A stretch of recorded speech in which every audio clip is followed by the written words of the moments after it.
여러분, 잠시 이 늙은이의 말에 귀를 기울여 보십시오. 제가 평생 글을 쓰고 말하고 생의 끝자락까지 관찰하며 깨달은 엄중한 진실이 하나 있습니다. 그것은 바로 여러분이 선량함이라고 믿었던 그 행동이 때로는 여러분의 영혼을 갉아먹는 독이 될 수 있다는 사실입니다. 우리는 흔히 사람을 돕는 것이 덕을 쌓는 길이라고 배웠습니다. 하지만 제가 마주한 생의 진실은 조금 다릅니다. 준비되지 않은 자에게 내미는 손길, 그리고 도와서는 안 될 사람에게 건네는 무분별한 자비는 구원이 아니라 공범이 되는 행위입니다. 여러분은 그저 좋은 마음으로 도와주었다고 말하겠지만 사실 그것은 상대방의 업보를 가로채고 당신의 운명의 먹구름을 불러오는 지름길이 될 수 있습니다. 50살, 60살이 넘어서도 이 이치를 깨닫지 못한다면 여러분의 남은 생은 타인의 불행을 대신 짊어지느라 정작 자신의 평안을 잃어버리게 될 것입니다. 내가 살아야 남도 살릴 수 있는 법입니다. 그런데 왜 여러분은 스스로를 벼랑 끝으로 내몰면서까지 감당할 수 없는 타인의 삶에 개입하려 합니까? 한국인들에게는 한헌이라는 정서가 있습니다. 그리고 그 한을 풀기 위해 정칭을 쏟아붓습니다. 하지만 이 정의라는 것이 참으로 무섭습니다. 이성적인 판단을 흐리게 하고 끊어내야 할 인연을 억지로 이어붙입니다. 여러분이 불쌍해서 어쩌나 하며 건넨 그 따뜻한 밥 한 끼 혹은 몇 푼의 돈이 그 사람에게는 스스로 일어날 기회를 뺏는 족쇄가 될 수 있다는 점을 생각해 보셨습니까? 저는 평생 동안 생명의 가치를 탐구해 왔습니다. 모든 생명은 각자의 고통을 통과하며 자라납니다. 알을 깨고 나오는 새를 도와주기 위해 껍질을 대신 깨뜨려주면 그 새는 결국 날지 못하고 죽게 됩니다. 인생도 마찬가지입니다. 그 사람이 겪어야 할 시련은 그 사람의 몫입니다. 그런데 여러분이 끼어들어 그 시련의 과정을 생략시켜버린다면 그것은 그 사람의 성장을 방해하는 것이요, 자연의 섭리를 거스르는 일입니다. 특히 오늘 제가 말씀드릴 세 부류의 사람들은 여러분의 에너지를 빨아먹는 블랙홀과 같습니다. 그들은 감사의 마음을 모릅니다. 오히려 여러분의 선의를 당연한 권리로 여기고 일이 잘못되면 그 화살을 여러분에게 돌릴 것입니다.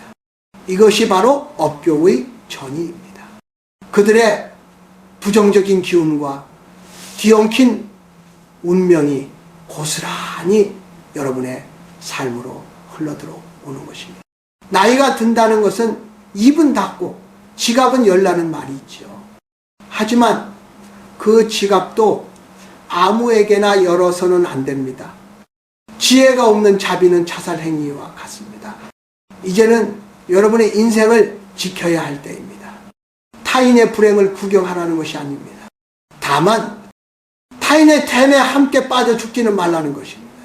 지금 여러분 주변을 둘러보십시오. 혹시 여러분의 친절을 이용해 자신의 삶을 지탱하면서 정작 여러분의 영혼을 시들게 하는 이들이 있습니까? 만약 그렇다면 이 늙은이의 경고를 예사로 듣지 마십시오.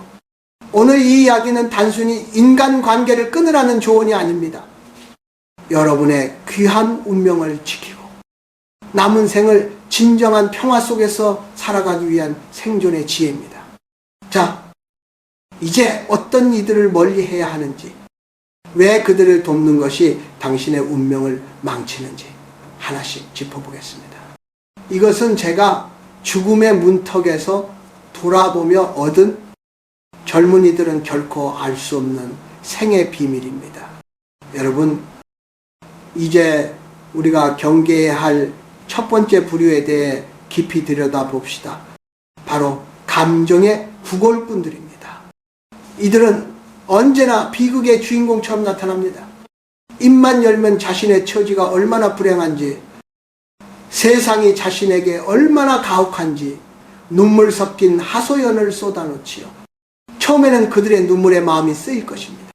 오죽하면 저럴까 싶어 어깨를 내어주고 밤을 새워 이야기를 들어주기도 하겠죠.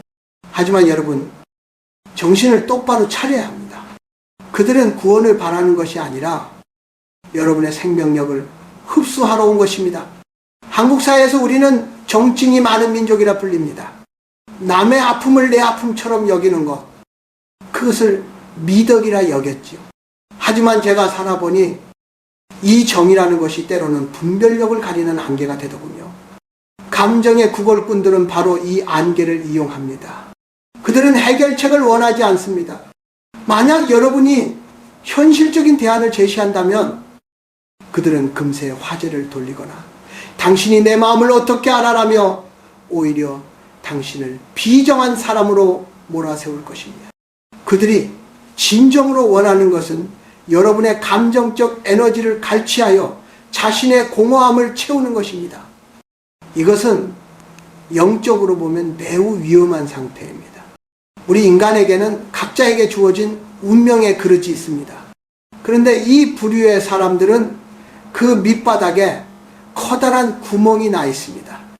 여러분이 아무리 맑은 물을 부어주어도 그 물은 고이지 않고 그대로 빠져나갑니다. 아니, 오히려 그 구멍을 통해 여러분의 복, 후과 긍정적인 기운까지 함께 쓸려 내려가 버립니다. 그들과 시간을 보내고 나면 왠지 모르게 온몸의 기운이 빠지고 머리가 무거우며 자신의 삶조차 허망하게 느껴지는 이유가 바로 여기에 있습니다. 더 무서운 것은 이들이 내뿜는 피해자 의식의 전염성입니다. 세상이 나를 버렸다. 사람들이 나를 무시한다는 식의 부정적인 에너지는 마치 지독한 바이러스와 같아서 곁에 있는 사람의 운명까지도 어둡게 물들입니다. 여러분이 50살이 넘었다면 이제는 자신의 마음밭을 가꾸어야 할 귀한 시간입니다. 그런데 왜 남의 쓰레기를 여러분의 깨끗한 마당에 버리도록 허락하십니까? 저는 이런 이들을 볼 때마다 저를 떠올립니다. 늪에 빠진 사람을 구하려 할 때 가장 먼저 배워야 할 원칙이 무엇인지 아십니까? 절대로 맨몸으로 뛰어들지 말라는 것입니다. 튼튼한 밧줄이나 긴 막대기를 써야지. 무턱대고 손을 잡았다가는 둘 다 진흙 속에 잠기고 맙니다. 감정의 구걸꾼을 돕겠다는 명목으로 그들의 우울과 원망 속에 발을 들이는 것은 여러분 스스로 종속으로 걸어 들어가는 행위와 같습니다. 자신을 불쌍하게 포장하는 사람들의 말에 속지 마십시오. 진정으로 고통스러운 사람은 함부로 눈물을 보이지 않습니다. 오히려 묵묵히 그 고통을 견디며 길을 찾으려 했습니다. 반면 만나는 사람마다 자신의 불행을 전시하는 자들은 그것을 일종의 무기로 사용하는 것입니다. 그 무기에 찔려 여러분의 영혼에 상처를 내지 마십시오. 여러분의 선의는 귀한 것입니다. 그것은 정말로 일어서려는 의지가 있는 사람, 감사를 아는 사람, 그리고 스스로의 삶의 책임을 지려는 사람에게만 허락되어야 합니다. 밑 빠진 독에 물을 붓느라 여러분의 귀한 생명수를 낭비하지 마십시오. 그것은 자비가 아니라 무지입니다. 냉정해 보이더라도 그들의 징징거림 앞에서 단호히 일어서는 법을 배워야 합니다. 그것이 여러분의 운명을 지키고 결과적으로는 그들이 자신의 삶을 돌아보게 만드는 유일한 길입니다. 기억하십시오. 타인의 슬픔을 대신 지어주는 것이 성숙함이 아닙니다. 자신의 평온을 지켜내어 그 밝은 빛으로 주변을 간접적으로 비추는 것, 그것이 바로 이 나이에 가져야 할 진정한 품격이자 지혜입니다. 여러분, 이제 가장 가슴 아프지만 반드시 직면해야 할 두 번째 부류에 대해 이야기해 보려 합니다. 바로 배은망덕, 배은왕덕한 자들입니다. 우리 조상들은 예로부터 검은 머리 짐승은 거두는 게 아니다라는 모진 말을 남기셨습니다. 처음 그 말을 들었을 때는 참으로 비정하다 생각했지요. 하지만 한 세기를 살아오며 수많은 인연의 명멸을 지켜보니 그 말 속에 담긴 뼈아픈 진실을 깨닫게 되었습니다. 이 부류의 사람들은 여러분이 가장 힘들 때 손을 내밀어준 그 고마움을 어느 순간 당연한 권리로 착각하기 시작합니다. 처음에는 머리를 조아리며 도움을 청하던 이들이 상황이 조금만 나아지면 언제 그랬냐는 듯 얼굴을 바꿉니다. 아니, 차라리 잊어버리기만 하면 다행이지요. 그들은 자신의 비루했던 과거를 기억하고 있는 여러분을 오히려 불편해하고 종국에는 여러분의 등에 칼을 꽂기도 합니다. 왜 그럴까요? 그것은 그들의 핏뚫어진 자격지심이 여러분의 선의를 열등감의 증거로 받아들이기 때문입니다. 동양의 오랜 지혜에서 감사는 단순한 예절이 아닙니다.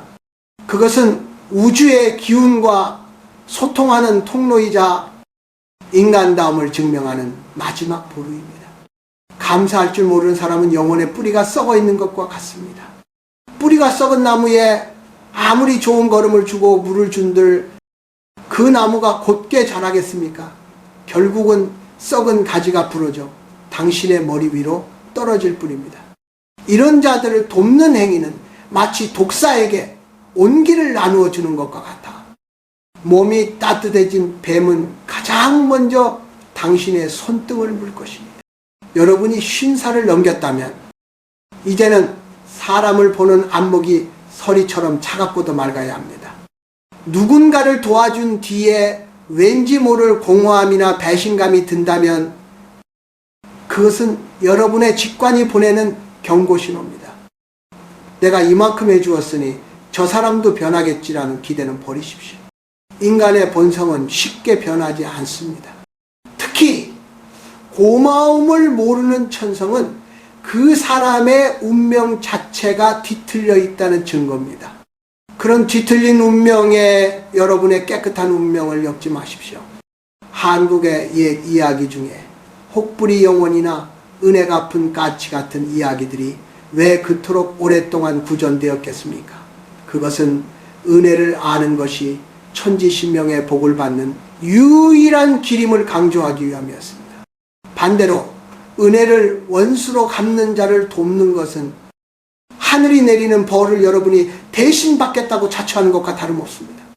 그들이 겪어야 할 가난, 그들이 겪어야 할 외로움은 그들이 지은 업의 결과입니다. 그것을 억지로 막아 세우려 하지 마십시오. 여러분이 건넨 도움의 손길이 배신으로 돌아올 때 여러분의 마음속에는 깊은 상처와 원망이 남습니다.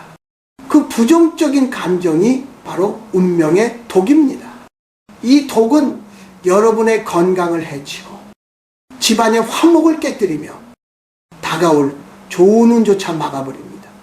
배은망덕한 자를 돕고 나서 왜 내 삶이 이렇게 꼬일까? 라고 한탄하지 마십시오. 그것은 돕지 말아야 할 자를 도와 우주의 질서를 어지럽힌 대가입니다. 지혜로운 이여, 이제는 사람을 가려 사귀십시오. 진정으로 고마워할 줄 아는 이에게는 쌀 한 가마니를 주어도 아깝지 않지만은 배은망덕한 자에게는 물 한 모금도 과분한 법입니다. 누군가 당신의 호의를 이용만 하려 든다면 단호하게 문을 닫으십시오.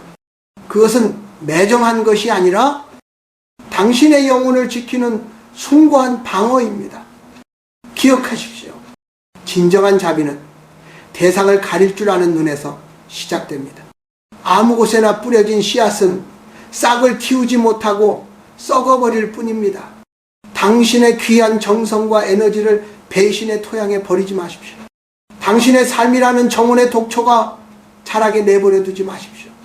그것이 바로 이 나이에 우리가 지켜야 할 삶의 절개이자 남은 생을 복되게 만드는 비결입니다. 여러분, 이제 마지막으로 우리가 경계해야 할 가장 안타깝지만 위험한 부류에 대해 말씀드리겠습니다. 바로 스스로 삶을 포기하고 파멸의 길로 걸어가면서 주변의 도움을 그저 도피의 수단으로만 사용하는 사람들입니다. 도박에 빠진 자, 게으름을 천성으로 여기는 자, 그리고 자신의 잘못을 언제나 남의 탓으로 돌리며 어둠 속에 머물기를 자처하는 자들입니다. 이들은 여러분에게 다가와 절박하게 매달릴 것입니다. 이번 한 번만 도와주면 정말 새 사람이 되겠다. 죽을 지경이니 제발 살려달라고 애원하겠지요. 하지만 여러분, 속지 마십시오. 그들이 말하는 살려달라는 말은 삶의 방식을 바꾸겠다는 의지가 아니라 당장 이 고통만 면하게 해달라는 비겁한 변명에 불과합니다. 이런 이들에게 건네는 물질적인 도움이나 감정적인 지지는 불붙은 집에 기름을 붓는 것과 같습니다. 저는 평생을 언어와 생명을 탐구하며 살았습니다. 생명, 성명이란 무엇입니까? 그것은 스스로 살고자 하는 명령입니다. 씨앗은 바위 틈에서도 싹을 틔우기 위해 제 몸을 찢는 고통을 감내합니다. 그것이 생명의 본질입니다. 그런데 스스로를 파괴하는 자들은 이 생명의 본질을 거스르는 자들입니다. 그들은 자신의 삶을 개선하려는 의지가 없습니다. 단지 누군가가 대신 자신의 짐을 져주기를, 누군가가 대신 고통을 감당해 주기를 바랄 뿐입니다. 이런 사람들을 돕는 것이 왜 업장을 지는 일이 되는지 아십니까? 한국의 전통 사상과 불교적 통찰로 볼 때 모든 인간은 자기만의 공부를 가지고 태어납니다. 그 공부는 때로 가난으로, 때로 질병으로, 때로 고독으로 찾아옵니다. 그것을 스스로 견디고 통과해야만 영혼이 정화되고 다음 단계로 나아갈 수 있습니다. 그런데 여러분이 가엾다는 이유로 그 과정을 대신 해결해버리면 그 사람은 자신의 영혼이 성숙해질 기회를 영영 잃어버리게 됩니다. 여러분은 선의를 베풀었다고 생각하겠지만 영적인 관점에서는 그 사람의 운명을 망치고 있는 셈입니다. 더욱이 이런 부류를 돕다 보면 여러분의 삶에는 운의 누수가 생깁니다. 밑바닥이 보이지 않는 심연의 소중한 에너지를 쏟아붓는 격이니 여러분의 가정에 깃들어야 할 평안과 복록이 그 구멍으로 다 빠져나가는 것입니다. 도와주어도 고마워하기는커녕 나중에는 왜 이것밖에 안 해주느냐며 여러분을 원망하게 될 것입니다. 자신의 불행을 남의 탓으로 돌리는 것이 그들의 생존 방식이기 때문입니다. 여러분, 냉정해 주십시오. 지옥으로 가는 길은 선의로 포장되어 있다는 서양의 격언이 있지요. 우리식으로 말하자면 지혜 없는 자비는 칼날 위에 춤추는 것과 같습니다. 스스로 또 패 발을 들이고 나오지 않으려는 사람을 구하려고 손을 뻗지 마십시오. 그들은 당신의 손을 잡고 올라오는 것이 아니라 당신을 끌어내려 자신이 딛고 올라갈 발판으로 삼을 것입니다. 진정한 구원은 스스로 돕는 자에게만 허락되는 법입니다. 만약 주변에 이런 이가 있다면 차라리 그가 처절하게 바닥을 치게 내버려 두십시오. 인간은 오직 벼랑 끝에 섰을 때만 자신의 뒤틀린 삶을 돌아봅니다. 당신의 어설픈 도움이 그가 바닥을 치고 올라올 기회를 늦추고 있는 것일지도 모릅니다.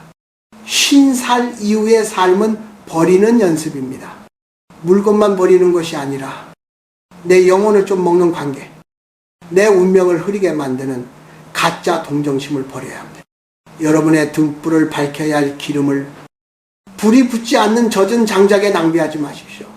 그 장작은 타오르지 않고 오직 매캐한 연기만을 내뿜어 여러분의 눈만 따갑게 할 뿐입니다. 기억하십시오. 부처도 예수도 공자도 스스로 구하고자 하지 않는 자를 억지로 구원하지 않았습니다. 하물며 평범한 우리가 어찌 하늘의 뜻을 거슬러 그들을 구원하겠습니까? 내버려 두는 것, 그것이 때로는 가장 큰 자비이며 가장 깊은 사랑임을 깨달아야 합니다. 그것이 당신의 운명을 지키고 그 그 사람에게는 마지막 깨달음의 기회를 주는 유일한 길입니다. 여러분, 이제 긴 이야기를 맺으려 합니다. 제가 오늘 세 부류의 사람들을 멀리하라 말씀드린 것은 결코 여러분의 심장을 차갑게 얼리라는 뜻이 아닙니다. 오히려 여러분 안에 깃든 그 소중한 선함의 불꽃이 엉뚱한 곳에서 사그라지지 않도록 지키라는 간절한 당부입니다. 인생의 오후 50살이라는 나이는 이제 밖으로 향하던 시선을 안으로 거두어 들여야 할 때입니다. 그동안 남을 위해, 가족을 위해, 그리고 세상을 위해 충분히 마음을 쓰며 살아오지 않았습니까? 이제는 여러분의 영혼이 쉴 수 있는 마음의 정원을 가꾸어야 합니다. 그 정원에 아무나 들어와 꽃을 꺾고 흙탕물을 일으키게 내버려 두지 마십시오. 무례한 요구에는 단호히 문을 걸어 잠그고 비합리적인 죄책감으로부터 스스로를 해방시키십시오. 한국의 가을산을 보십시오. 나무들은 겨울을 앞두고 제 몸과 같던 잎사귀들을 미련 없이 떨구어냅니다. 그 버림이 있기에 나무는 혹독한 추위를 견디고 다음 봄에 찬란한 생명을 다시 틔울 수 있는 것입니다. 여러분의 삶도 이와 같습니다. 내 영혼을 갉아먹는 인연을 정리하는 것은 비정한 행위가 아니라 여러분이라는 생명을 지키기 위한 고귀한 결단입니다. 내가 도와주지 않으면 저 사람이 어떻게 될까라는 오만한 걱정을 내려놓으십시오. 각자에게는 각자의 하늘이 있고 각자가 감당해야 할 운명의 무게가 있습니다. 여러분은 그저 여러분의 자리에서 가장 아름답게 빛나면 그뿐입니다. 여러분이 평온하고 행복할 때 그 밝은 기운이 진정으로 도움을 받을 자격이 있는 이들에게 저절로 흘러가게 될 것입니다. 부디 남은 생은 구차한 인연에 휘둘리지 마십시오. 나쁜 기운을 가진 사람에게 에너지를 뺏기지 말고 그 에너지를 여러분의 건강과 지혜, 그리고 여러분을 진심으로 아끼는 소중한 이들을 위해 쓰십시오. 그것이 바로 업장을 소멸하고 복을 부르는 가장 확실한 길입니다. 이 늙은이의 말이 여러분의 고단한 삶의 작은 등불이 되었기를 바랍니다. 이제 무거운 짐을 내려놓고 바람 소리를 들으며 평화롭게 걸어가십시오. 당신의 운명은 오직 당신의 단호하고도 지혜로운 선택 속에서만 찬란하게 꽃필 수 있습니다. 부디 평안하십시오. 당신의 앞날에 맑은 바람과 밝은 달빛만이 가득하기를 기원합니다.